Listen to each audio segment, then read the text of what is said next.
그의 그림자요 참 형상이 아니므로 해마다 늘 드리는과 같은 제사로 나오는 자들을 언제든지 온전케 할 수 없느니라. 그렇지 아니하면 섬기는 자들이 단번에 정결케 되어 다시 죄를 깨닫는 일이 없으리니 어찌 드리는 일을 그치지 아니하였으리요. 그러나 이 제사들은 해마다 죄를 생각하게 하는 것이 있나니 이는 황소와 염소의 피가 능히 죄를 없이 하지 못함이다. 그러므로 세상에 임하실 때에 가라사대 하나님이 제사와 예물을 원치 아니하시고 오직 나를 위하여 한 몸을 예비하셨도다. 전체로 번제함과 속죄제는 기뻐하지 아니하시나니 이에 내가 말하기를 하나님이여 보시옵소서. 두루마리 책에 나를 가르쳐 기록한 것과 같이 하나님의 뜻을 행하러 왔나이다 하시니라.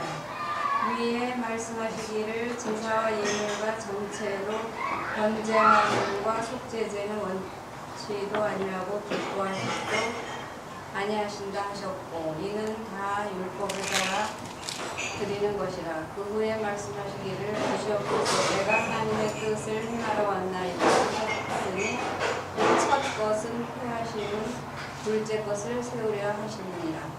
이 뜻을 쫓아 예수 그리스도의 몸을 단번에 드리심으로 말미암아 우리가 거룩함을 얻었노라. 제사장마다 매일 서서 섬기며 자주 같은 제사를 드리되 이 제사는 언제든지 죄를 없게 하지 못하거니와 오직 그리스도는 죄를 위하여 한 영원한 제사를 드리시고 하나님 우편에 앉으사 그 후에 자기 원수들로 자기 갈등 행상이 되게 하실 때까지 기다리시나니 너가 한 제물로 거룩하게 된 자들을 영원히 온전케 하시느니라. 또한 성령이 우리에게 증거하시되 주께서 가라사대 그 후로는 저희와 세울 언약이 이것이라 하시고 내 법을 저희 마음에 두고 저희 생각에 기록하리라 하신 후에 또 저희 죄와 저희 불법을 내가 다시 기억지 아니하리라 하셨으니 이것을 사하셨은즉 다시 죄를 위하여 제사 드릴 것이 없느니라. 자, 그러면 18절까지만 먼저 보죠. 권사님 1절부터 2절까지 다시 한번 읽어보시죠. 예. 2절부터요? 네, 1절, 2절.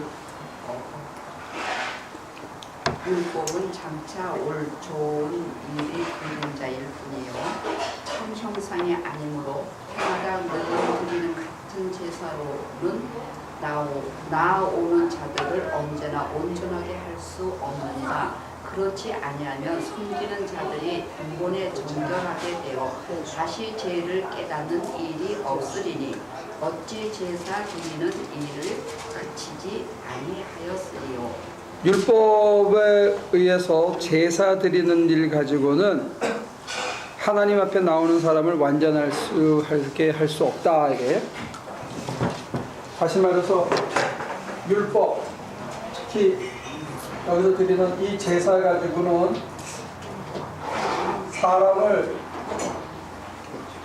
온전케 못한다. 그러면 율법은 무슨 기능을 갖고 있냐? 온전케 못하는데 왜 희생 제사를 계속 드리느냐? 히브리서 기자의 주장은 아주 반어법적입니다. 독특하게. 이게 온전케 못하는데 왜 제사를 지내야 된다 그러죠? 이걸 우리식으로 재해석하면 여러분들이 예배에 참석하는 것만으로는 여러분들을 온전케 못한다 이거예요. 그런데 예배를 왜 드리냐 이거죠. 여러분들이 있는 재물을 가지고는 여러분들을 온전케 못한다 이게 히브리서 10장입니다. 근데 왜 해야 되는 거죠? 내 네? 마음을 지키기 위해서? 여기 아니 지키기 위해서. 본문에서는 뭐라고 그러고 있어요?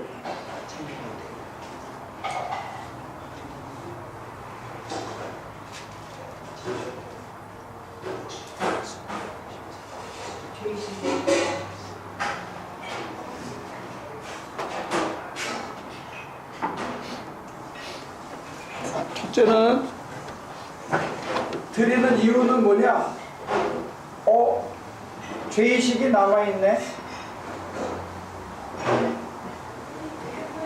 예배 참석하고 제사를 지냈는데 왜 나한테 죄의식이 있지? 그 마음이 깨끗하시고 평안해지지 않지 하는 걸 알게 해준다는 거예요. 아주 재밌는 표현입니다.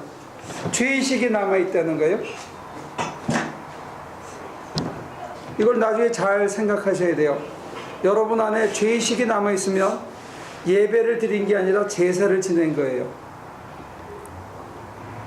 복음의 뜻을 따라 사는 게 아니고 형식의 율법의 제사를 지낸 것밖에 아니다 하는 얘기로 우리가 환원시킬 수 있습니다. 율법은 사람을 온전케 못한다. 근데 왜 율법을 계속 제사를 지키라고 하느냐?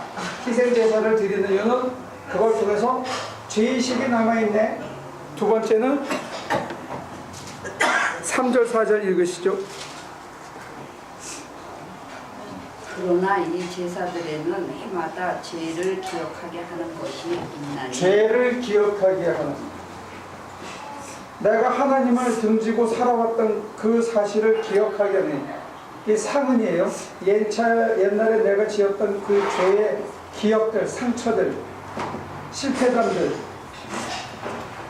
실패의 기억들을 떠올리게 해준다는 게, 회상시켜준다는 게. 그래서 보조적인 기능이 있다는 겁니다. 그 다음에 4절에 이는 황소와 염소의 피가 능히 죄를 없이 하지 못합니다. 죄를, 황소나 염소의 피가 죄를 없애지 못하는구나.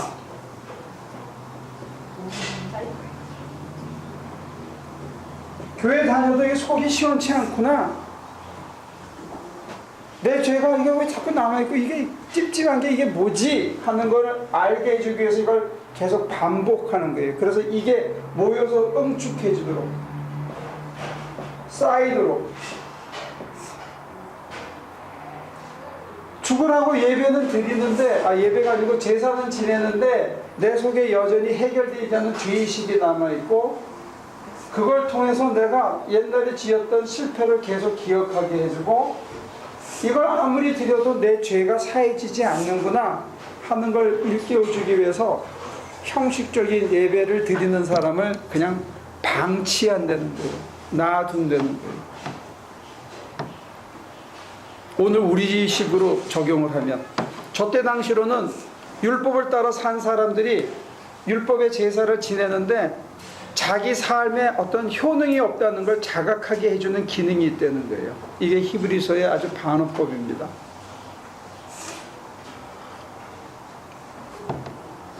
좀 쉬운 표현으로 얘기하면, 비싼 돈을 주고 약을 사 먹어. 약을 계속 사 먹었는데 효과가 없어. 비싼 돈을 주고 한약을 몇 재를 지어 먹었어. 근데 효능이 없어. 그러면 그 비싼 돈을 주고 약을 사 먹는 이유가 뭐냐? 그런데 계속 먹으라고 그래. 첫째는 네 몸이 나쁘가 아직. 두 번째는 이거 먹어서 해결이 안 된다. 그럼 어떻게 해야 되는 거예요? 네? 어떻게 하라는 거예요? 비싼 돈을 주고 사 먹는데 효과가 없다. 그러면 그 다음엔 어떻게 해야 돼요?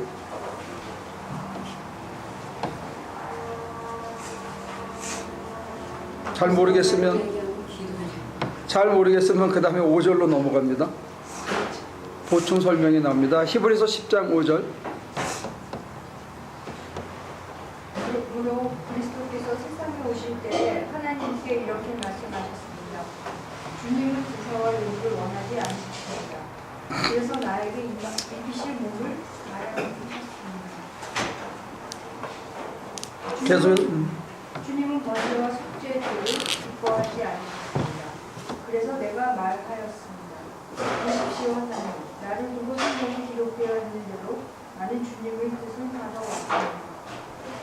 위에서 그리스도께서 주님을 제사와 예물과 번제와 속죄제를 원하지도 기뻐하지도 않으셨습니다. 하고 말씀하셨습니다.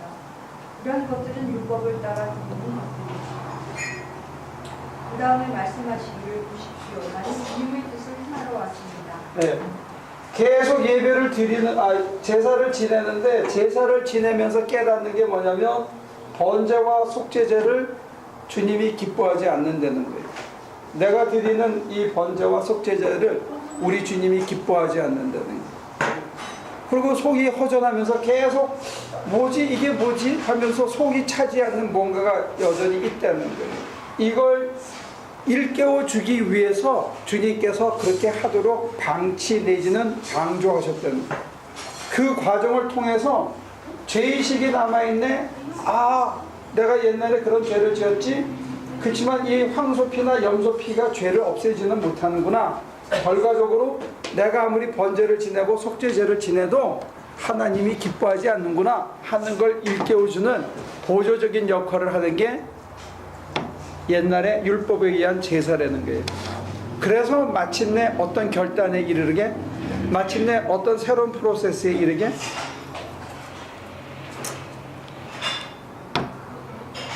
여러분들 구약에서 제일 많이 인용하던 것 중에 하나가 하나님은 제사보다 뭘 기뻐하신다? 들어본 적 있어? 제사보다? 전태호 집사, 제사보다 뭘 기뻐하신다고? 순종? 여기서는 뭐라고 돼 있어요?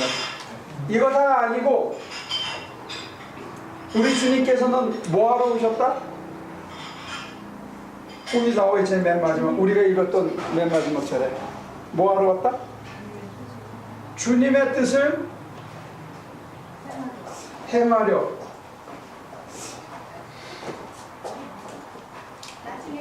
그러면 제사보다 뭐가 낫다? 이게 순종이에요. 하나님의 뜻을 이루는 것. 전통적으로는 순종이라고 불렀죠. 여기서 얘기하는 주님의 뜻을 행하는 게 뭐냐? 그 다음에 계속해서 나옵니다. 읽고 보죠. 그 다음에 말씀하시기를 보십시오. 나는 주님의 뜻을 행하러 왔습니다. 14. 그리스도께서는 두 번째 것을 세우시려고 첫 번째 것을 행하셨습니다. 이걸 폐했습니다. 그 다음에 이 뜻을 따라 예수 그리스도께서 자기 몸을 단번에 들이심으로써 우리는 거룩하게 되었습니다. 주님의 뜻을 행하는 방법이나 내용이 뭐였죠? 내 몸을 단번에 드렸다. 그걸 통해서 다른 사람이, 우리가, 여기서는 주님이 몸을 한 번에 들여서 우리가 완전하게 온전하게 되었다. 그가 몸을 들여서 온전하게 된 걸 신학에서는 대속이라고 불렀습니다. 자, 근데 순종이나 대속이나 이런 교리적인 단어 쓰지 말고 만약에 다시 표현하면 어떻게 되느냐? 주님의 뜻을 행하는 게 뭐다? 제사보다 뭘 원하신다? 예? 행함? 성경에 나와 있는 건 뭘 드리는 거예요?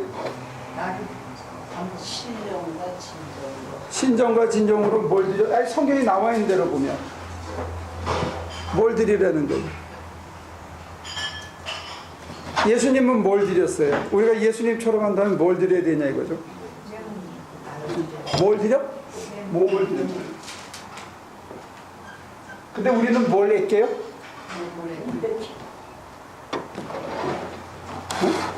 우리 전태주스는 몸을 잘 드리는 편이지. 우리가 제일 안 드리는 게 뭐다?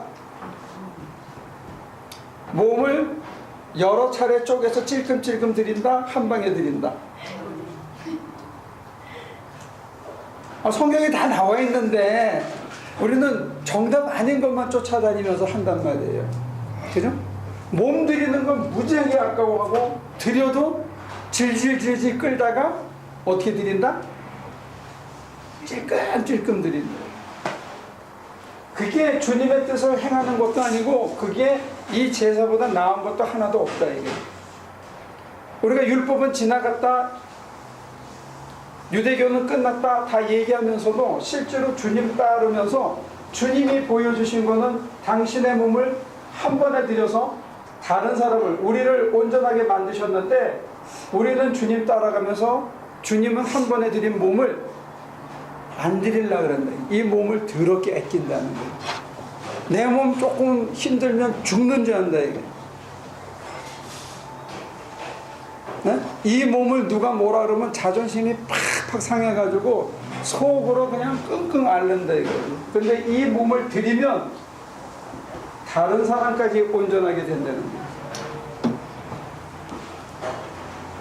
반복해서 11절 14절까지 모든 제사장은 날마다 제단에 서서 직무를 수행하면서 똑같은 제사를 거듭드리지만 그러한 제사가 죄를 없앨 수는 없습니다. 제사가 죄를 없앨 수 없습니다. 왜? 제사 가지고 하나님의 뜻을 행하는 것도 아니고 자기 몸을 드리는 것도 아니기 때문에 황소나 염소의 몸을 대신 드리잖아요. 그 다음에 그러나 그리스도께서는 죄를 사하시려고 단 한 번의 영원히 유효한 제사를 드리신 뒤에 하나님 오른쪽에 앉으셨습니다. 영원히 유효한 제사의 제사 희생물은 누구예요? 예수님 자신.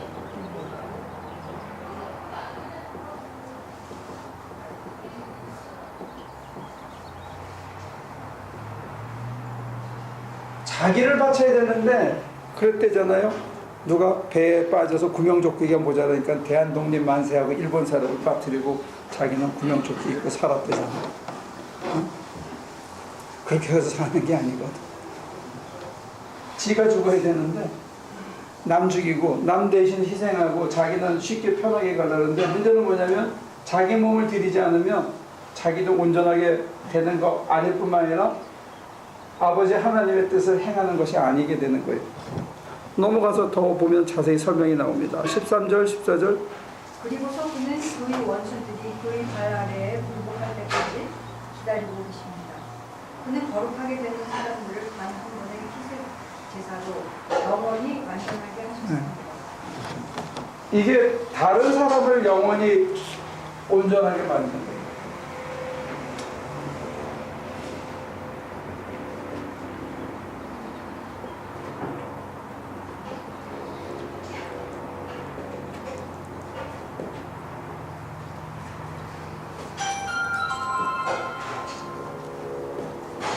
내 몸을 바쳐 다른 사람을 영원히 온전케 한다 하는 거에 대해서 내 몸 드리는 게 아깝지 않은 사람.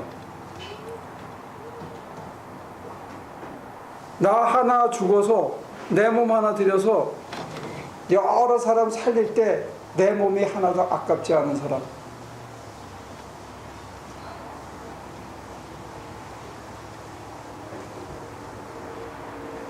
몇 사람이나 돼요?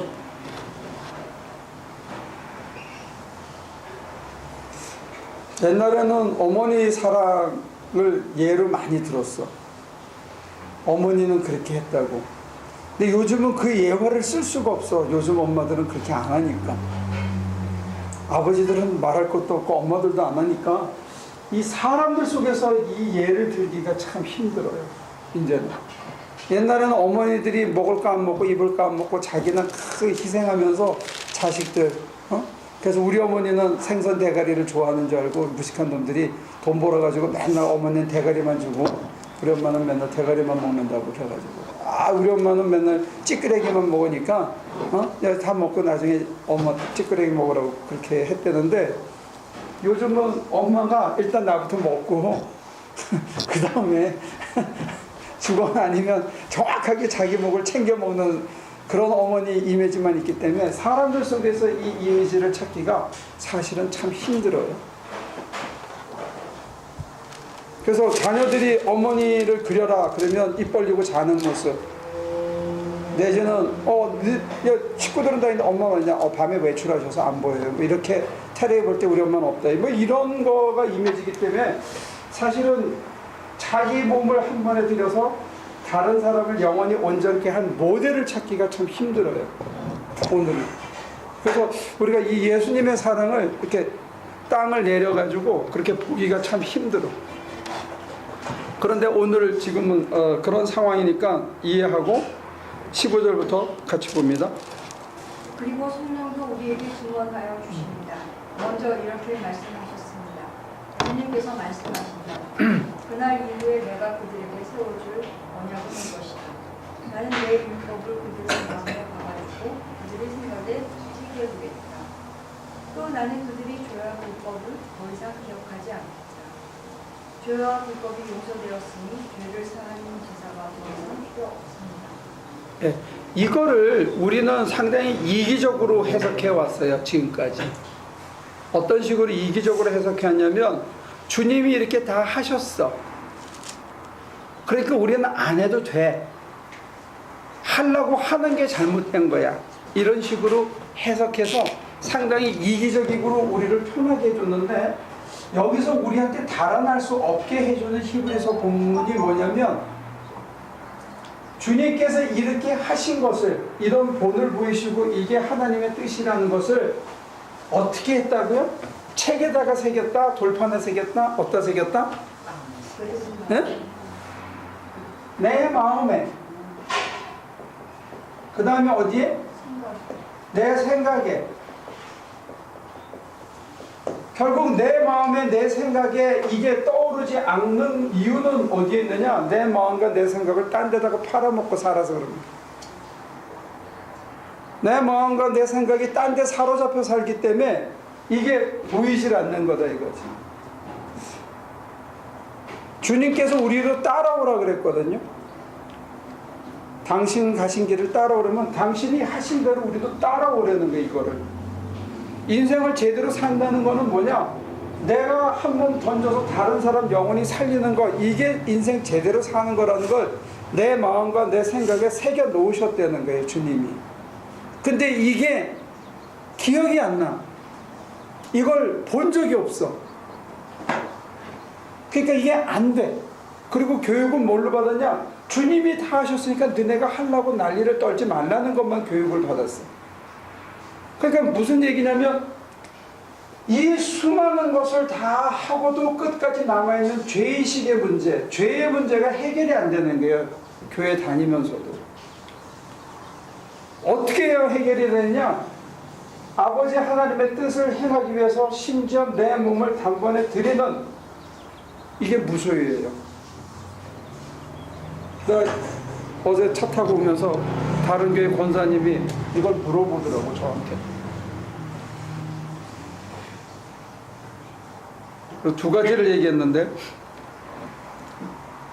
자기가 이렇게 요즘 교회를 지으러 다니면 한 너댓 개 지으면 하나님께서 자기네 교회도 하나 지어주실 게 아니냐, 그렇게 기대를 해왔다는 거예요. 그래서 꿈 깨라. 내가 한 40개 이상 졌는데 아직까지 전혀 그런 응답이 없고, 그건 그거하고 전혀 다른 거다. 그러니까 건물을 지어주는 게 아니라 우리 심장 안에 당신의 몸된 교회를 짓는 게 그게 더 급선무인 거로 나는 이해한다. 그랬더니 그래요? 그러더라고요. 근데 그분이 얘기하는 게, 질문을 했어요. 이렇게 주님이 다 하셨으면 우리가 할 몫이 뭐냐? 우리는 안 해도 되지 않냐? 이걸 질문을 하더라고요. 그래서 제가 대답한 게 뭐냐면, 그렇게 묻지 말고 질문의 방향을 한번 바꿔봐라. 어떻게 바꾸냐? 만약에 주님께서 이거를 주의 영이 내게 임하사 내게 가난한 자에게 복음을 전하고 눈먼 자를 눈뜨게 하고 포로된 자를 자유케 하는 게 주님이 아버지 앞에서 행하신 거라면, 만약에 주님이 우리한테 똑같이 당신이 하신 거를 우리한테 하라고 얘기를 한다면 우리는 어떤 존재냐? 그렇게 물어봤어요.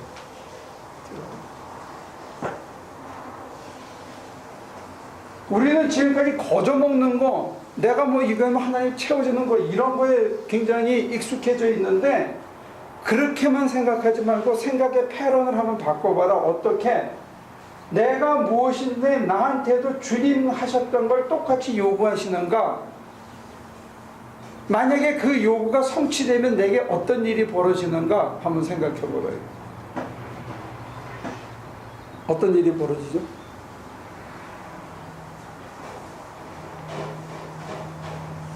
전태우 집사한테 주님이 당신이 이루신 그 일, 우리는 상상도 할 수 없는 일을 이거 네가 한번 해봐라 하고 권하실 때는 주님이 무슨 배짱으로 하시냐 이거예요. 왜 그렇게 얘기하실까? 응? 용용 죽겠지, 너는 안 되지, 내가 안 될 줄 알았어, 그렇게 하려고 하셨을까? 아니면 주님이 당신이 이루신 이걸 통해서 영원히 유효한 재물이 되고 다른 사람을 영원히 온전케 하는 그 일에 저나 여러분들 보고 너 해봐라 라고 만약에 권하시는 거면 왜 권하시냐 이거예요. 왜 해보라고? 할 수 있다고 생각하시고. 할 수 있다. 전태우 집사 그렇게 생각해? 이게 전쟁이라. 할 수 있습니다. 주님이 전태우 집사한테 내 한 것대로 너도 해봐라 라고 권하시면 할 수 있어서 해보라 그랬어요? 넌 안 되지, 내가 안 될 줄 알았어, 그러려고 권하시겠냐? 할 수 있기 때문에? 오케이? 그러면 20곡인데 한 곡에 넘었어. 두 번째 곡에서 만약에 저나 여러분이 그렇게 이뤄낼 수 있다면 어떻게 되겠어요? 나는 못하지만 성령님을 통해서 네. 친히 하실 거를 믿음으로 나아가야죠. 그래서 되면 하나님 영광이죠. 하나님 영광, 천국, 그 다음에 또 뭐? 저는 아까 문제됐던 저 죄의식이 죄의식이 사라지고, 나에게서 없어지고 네. 그 진리가 너희를 자유케 하리라. 네. 그 다음에 어떻게 될 거예요? 사람들이 전태우 집사 안에서 예수를 발견하는 거예요. 그게 자기 힘이 아니라 태호 씨 안에 있는, 우리 지선 씨 안에 있는 하나님의 거룩한 신성이, 하나님의 거룩한 씨앗이 드러나서 나의 인성은 할 수 없었지만 내 안에 가득한 하나님의 허락한 나의 신성이죠, 그죠? 하나님의 신성이며 동시에 나의 신성이 내 안에서 하나님의 뜻을 이뤄내서 할 수 있는 사람이 되고, 내가 다른 사람에서 내 몸을 들여서 내 사는 삶의 이유를, 자기의 이기적인 삶을 사는 게 아니고 이제는 내가 남을 위해 살겠다 하고 종신서원을 하듯이 우리가 그런 삶을 살아내면 우리도 이렇게 된다는 거예요. 신부님들만 종신서원하는 게 아니고 저나 여러분들 개신교인들은 삶의 자리에서 사실은 종신서원을 하는 거예요. 이제부터는 날 위해 사는 게 아니고 다른 사람에게 도움이 되는 인생을 살겠다고 내 인생을 한 몸을 드리는 거예요. 이게 번제예요. 이게 그리스도를 따르는 길이에요. 우리는 지금까지 이 몸을 풍성케 하는 걸 축복이라고만 배워왔기 때문에 그런 거예요. 이거 시프트가 필요하다. 그랬더니 그분이 뭐라 하냐면, 우와, 그게 진짜면 내 자존감이 어마어마하게 커지는데요, 그러더라고요.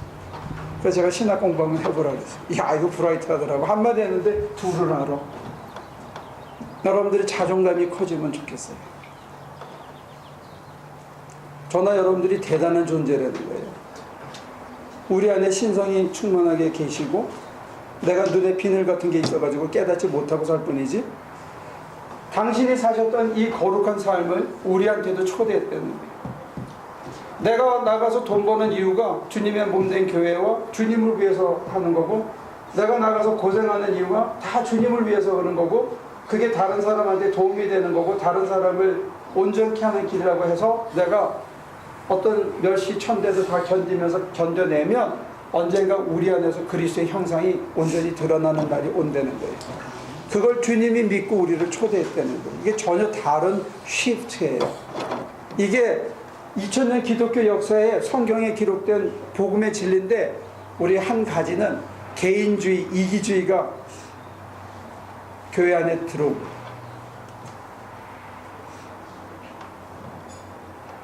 세상은 개인주의, 이기주의를 강조해요. 내 능력대로 내가 벌어서 잘 나가는 거, 이거 잘 나가는 거라고 생각해요. 근데 교회 안에서 잘 나가는 건 그게 잘 나가는 게 아니고 내가 얼마나 진정 남을 위해서 사느냐가 잘 나가는 거예요. 이게 전혀 반대라는 거예요. 그랬더니 그렇게 묻더라고요. 그럼 목사님, 사실 이렇게 음식 같은 거 갖다 주고, 어떤 때는 가짜 서류도 자기가 이렇게 입국할 때 쓰고, 그리고 어떤 때는 돈을 갖다 주고 그럴 때 늘 좀 이렇게 죄의식이 있다는 거예요. 이걸 어떻게 생각해야 되냐? 이렇게 물어보더라고요. 그래서 제가, 우리가 여기서 물건 풋뱅크에서 멕시코 갖다 주는 거 이거 다 죄죠. 다 법률 위반이죠. 근데 가난한 지역에 가가지고 그 사람들을 개화시키는 것도 그 문화를 깨부시려고 하는 거예요. 우리가 하는 일들이. 그래서 크라이스트 앤 칼처가 있으면 크라이스트 리포음드 칼처예요. 이 문화에 대한 도전을 하는 건 문화를 바꾸는 거예요. 개인주의적이고 이기주의적인 문화를 당연한 차별이 있는 세상 속에 가서 차별이 없다라고 선포해서 그 문화를 깨트리는 거. 이게 복음을 따르는 자들이 하는 일이다. 이게. 세상 사람들은 다 자기를 위해 살아요. 그런데 예수님은 우리한테 남을 위해 살라고 그러는 거예요. 이게 이 문화를 깨뜨리시는 거예요. 수녀님들이 마틴 루터 킹 주니어 마치할 때 맨 앞줄에 서 있었어요. 백인들이 그 줄에 맨 앞에 서 있었어요. 그 힘을 우리가 무시할 수 없어요. 흑인들만 마치한 거 아니었어요. 근데 오늘 우리는 이걸 잊어버린 거예요. 예수가 우리를 왜 따라오라 그랬는가? 사회적인 가치와 세속적인 지배를 도전하는 게 우리가. 그리고도 살아남아야 돼. 죽으면 안 돼.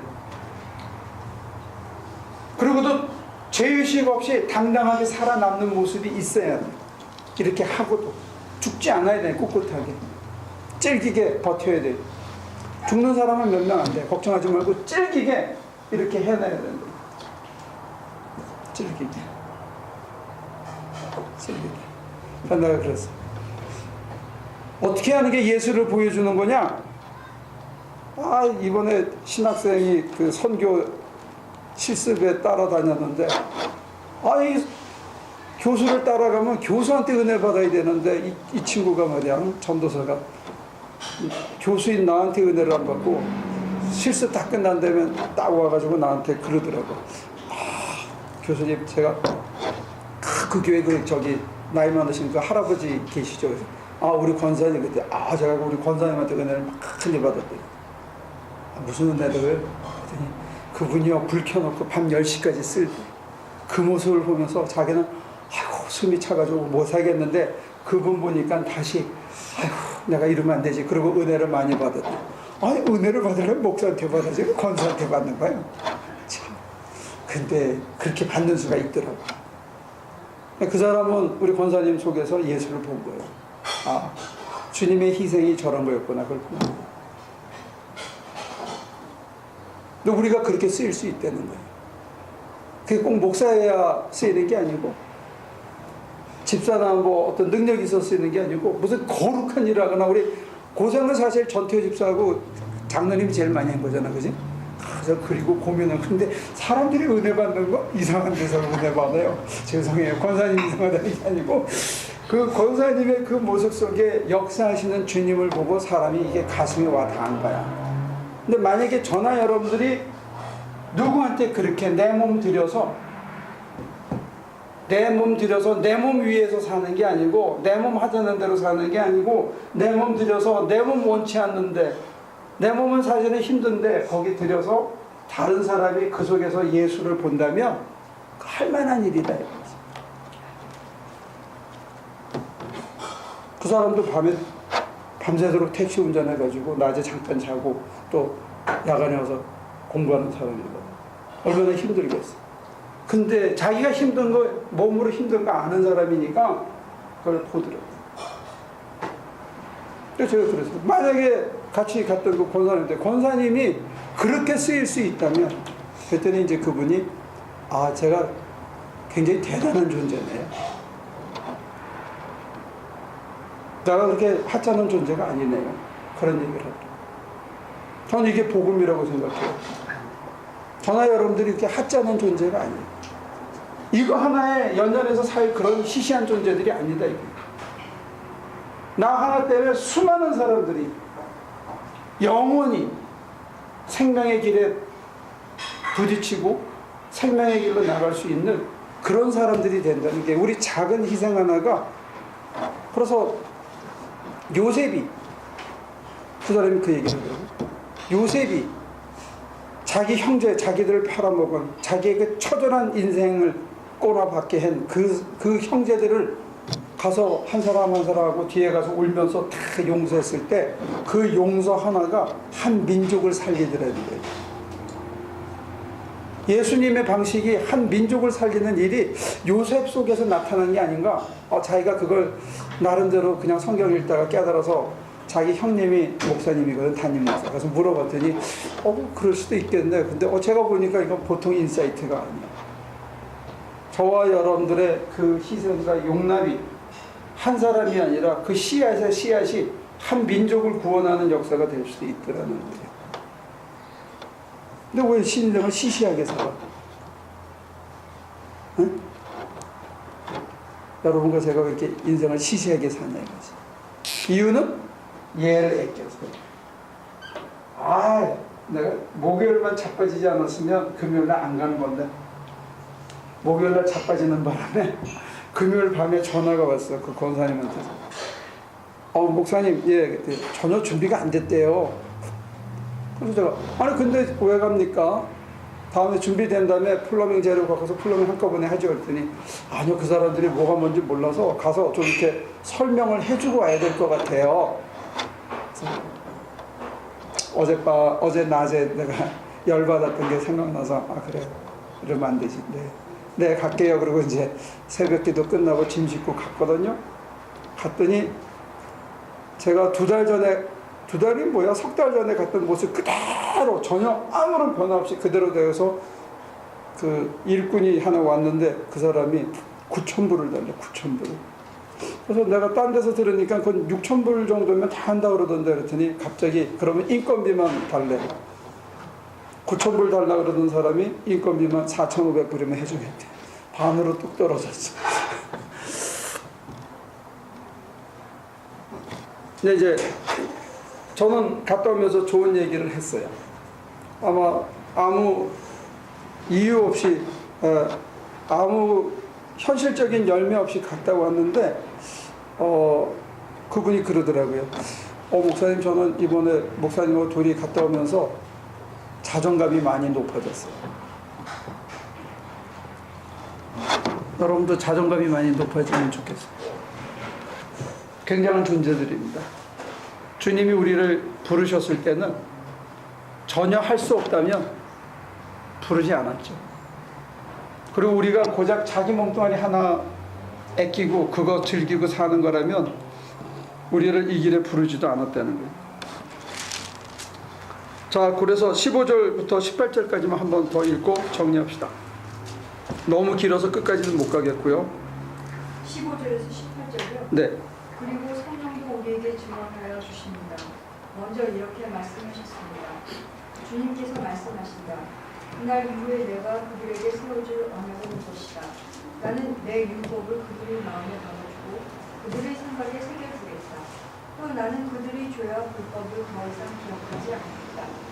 죄와 불법이 용서되었으니 죄를 사하는 제사가 더 이상 필요 없습니다. 죄를 사하는 제사, 율법에 따라서 피 흘리는, 남의 피죠. 다른 짐승의 피를 흘리는, 나는 몸뚱아리 가만히 있고 다른 사람 돈으로 대신하는 이거 말고 그러면 어떻게 해야 되느냐? 뭐가 남았다는 거예요, 이제는.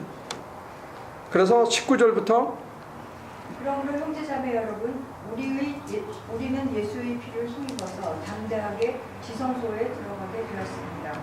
예수께서는 휘장을 풀고 우리에게 새로운 살 길을 열어주셨습니다. 그런데 그 휘장은 그의 육체입니다. 그리고 우리에게는 하나님의 집을 다스리시는 위대한 제사장이 계십니다. 그러니 우리는 확고한 믿음을 가지고 참된 마음으로 하나님께 나아갑시다. 우리는 마음에다 예수의 피를 뿌려서 죄책감에서 벗어나고 예수의 피를 뿌려서 죄책감에서 벗어나고 맑은 물로 몸을 깨끗이 씻었습니다. 또 우리에게 약속하신 분은 신실하시니 우리는 흔들리지 말고 우리가 고백하는 그 소망을 굳게 지킵시다.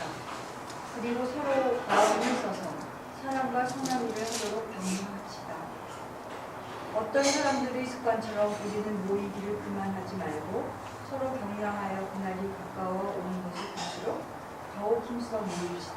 아무런 기대가 없는 상황처럼 보이는데 그것을 지속하고 그 속에서도 서로 마음을 써서 사랑과 선한 일을 격려하고 이렇게 해나가는 그 원동력은 어디에 있느냐? 흔들리지 않고 계속 나가는 건 뭐냐면 우리의 마음에 예수의 피를 뿌리라는 거예요.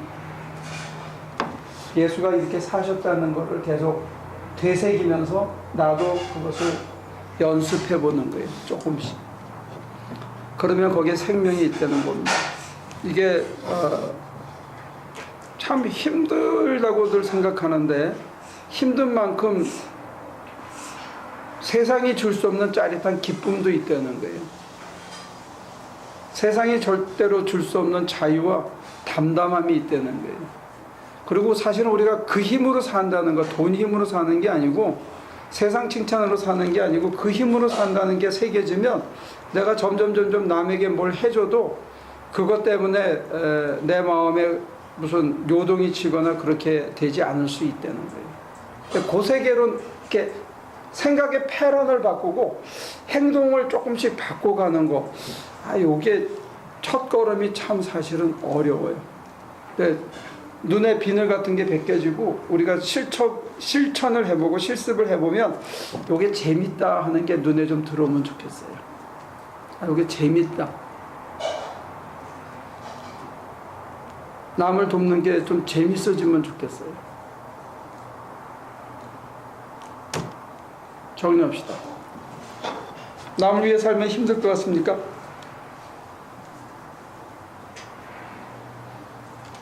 남은 인생을 다른 사람을 도우면서 살겠다.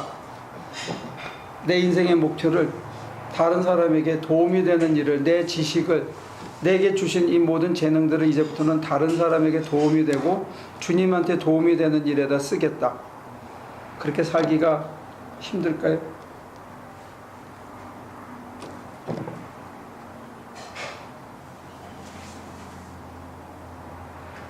힘든데 왜 시키지?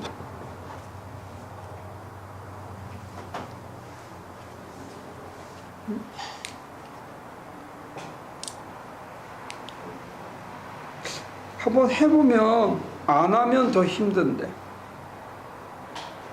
그렇게 안 하고 살기가 더 힘들다고. 남이 힘들다는 거 아는데 귀 막고 눈 돌리고 안 보려고 그러면 이게 훨씬 힘들고 그냥 가서 땀 흘리고 조금 거들어주는 게 훨씬 쉽다는 게 해보면 이게 훨씬 쉬운데 그게 생각의 전환이 되고 첫 걸음을 내딛어서 몇 번 해보기까지가 이게 참 힘들다는 거예요. 근데 실제로 해보면 안 하는 게 훨씬 더 어렵다는 걸 볼 수가 있어요.